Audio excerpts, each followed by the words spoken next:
All right, let's create a class. Click the plus sign and hit Create Class. Read the terms of agreement and click the square. Hit Continue to show that you agree with the terms.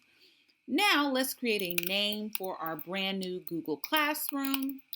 As you see here on the screen, I'm just typing in the name of the course that I will be teaching, Learning Online Teaching Course.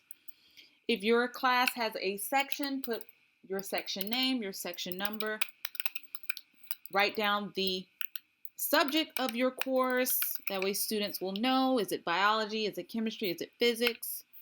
Mine is professional development, and then whatever room number your class is in. Mine is just online class. Now let's hit create and let it populate your class.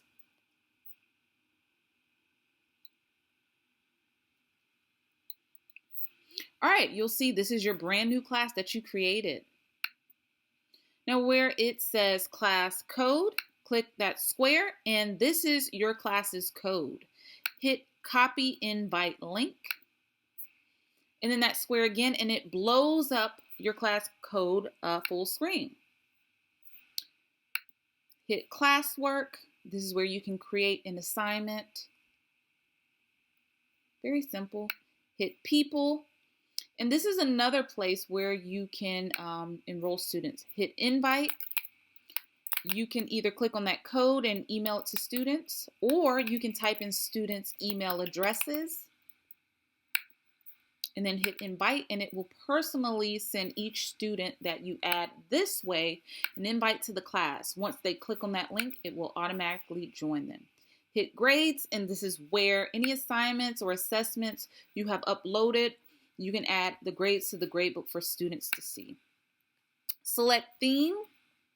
You can select a picture as the backdrop that represents your class.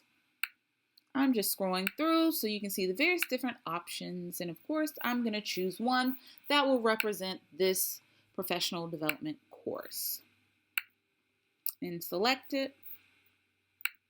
If you want to upload a photo, you can do that. Bitmojis are really great photos to use within your Google Classroom. They're really fun and they represent you, but that's for a later date.